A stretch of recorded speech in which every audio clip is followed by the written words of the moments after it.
Hi, today we're going to talk about email etiquette.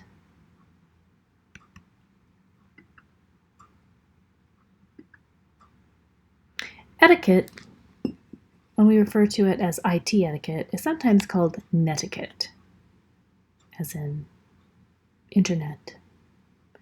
Etiquette refers to our polite behavior. So, for instance, we would want to be polite in our online communications, contribute in a positive way to the learning community, and avoid activities that will hurt others. A synonym for etiquette is manners. We're going to talk about that in relation to both email and digital platform etiquette in part 1 of the lesson. Our contents and key points will be navigating Gmail, organizing Gmail with labels, attachments, respectful communication and privacy rights, and identifying and dealing with spam and inappropriate email. First, familiarize yourself with Gmail. Open your Chrome browser and sign into Chrome with your school account. Look around and orient yourself to your inbox. Remember, we're using Google Classroom and the Google Suite applications, so in order for those to sync correctly, Google Chrome browser is your best bet. You'll identify yourself here with your icon. It'll be a letter at first. You could change it and put in an image. When you sign in, be sure to click link so it saves your bookmarks. Click on the link for Gmail to open up your inbox. To change your theme or mailbox settings, you can click on the gear for a bunch of settings that we'll talk about at some other time.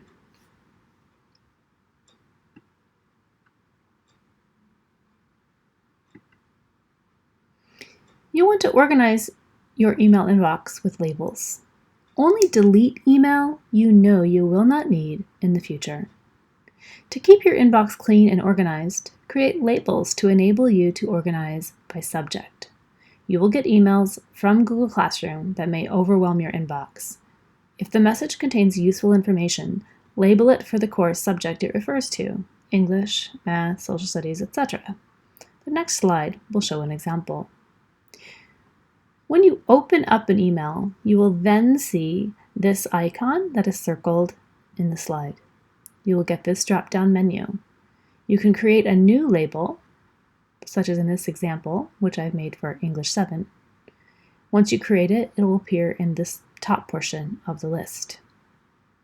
And any email that you open regarding English 7, you can then label, and it sort of puts it in a type of folder. When it comes to attachments, consider the file size and the type. If your teacher has requested a specific file type, be sure to follow the request. In an email, sharing photos or multiple files via a Google Drive folder is generally easier than as attachments, if you have enough upload internet speed anyway. In a Google Classroom assignment, only attach files is indicated in the instructions. You're going to avoid files with the extensions BMP, EXE, or unknown, anything you don't recognize. The common file formats you will want to be using are JPG, JPEG, or PNG, which are typical photo and image files. You might use PDF, in which case you'll need Adobe Acrobat Reader to view. Doc, or Doc with an X, Docs, which can be converted in your Google Drive to a Google Doc. Zip refers to a bundle of many files that compresses it to make it smaller to send, in which case you'll have to expand it upon opening. Google Docs, of course. This is the majority of what you'll be working with, is Google Docs and other Google application files. Everybody has Google with their .org, so it makes everything easier. Now, signing in and out, this is important if you're working on a shared computer. Many of you have your own Chromebook to work with, and that's fine. But if you are sharing it with a sibling, for instance, something happens to your Chromebook and you've got to use your parents', please make sure that you properly log out of your information when you leave the computer behind for someone else to work on. And also consider when you sit down next to somebody at someone else's computer, you might need to log them out before you start working. You'll always want to make sure you're in your account accessing your coursework. Privacy rights. This is very, very important. While it is generally okay to take photos in a public setting, it is not okay to take pictures without permission on campus or in the digital learning spaces. A school campus is considered a private setting, unlike a public park or a sidewalk downtown. Each student and faculty member should feel safe. During an athletic event or assembly, it might be appropriate to capture the shared public moment.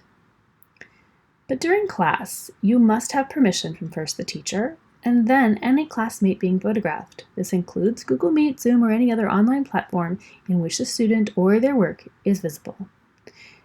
Never email pictures to somebody else without their permission of the subject. Sharing files and collaboration. Working in a group can be a challenge. Here are some tips. Discuss the work in the chat or comment features. If you simply need feedback from collaborators, use the Can Comment option for sharing, such as when requesting peer feedback. All team participants have equal editing access. If it's a group project, everybody has equal editing access. If you disagree with edits made, have a conversation in person or in the chat comments if that is the only option. During distance learning, consider a video chat, Google Meet.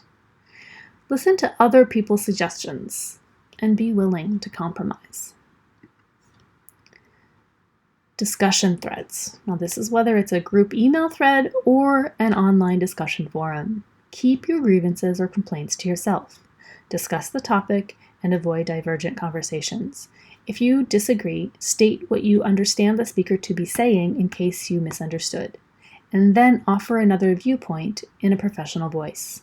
I understood you to say that Americans are loud. However, I believe that it is a generalization. I'm sure there are some loud Americans, but there are definitely some very quiet ones.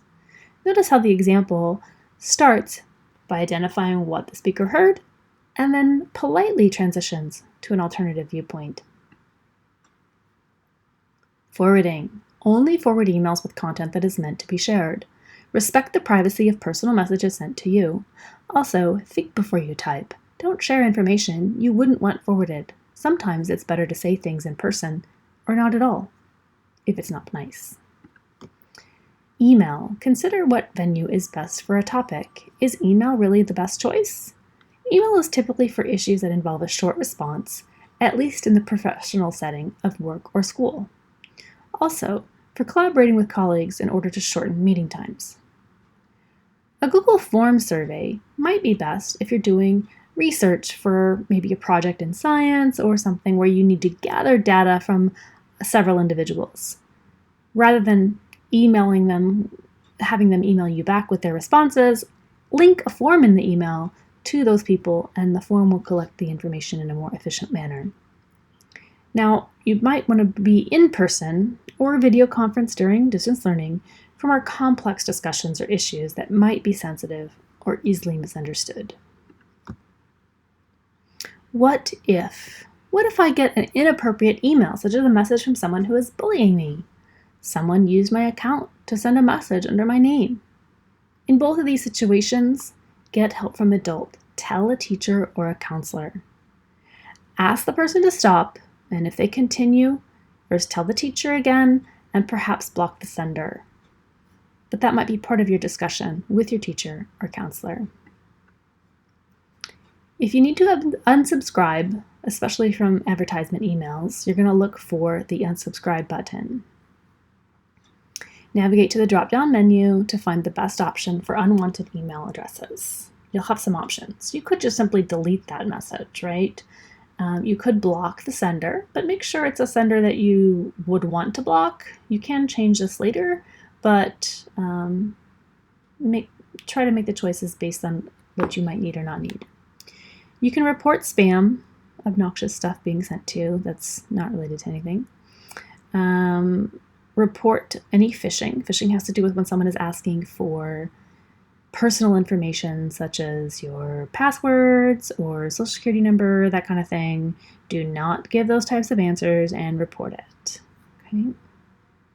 And be sure, just don't delete information that's account information that you might need later. For instance, if you started an account, you might have some information related to whatever the application is that you've joined that might be pertinent for logging in later.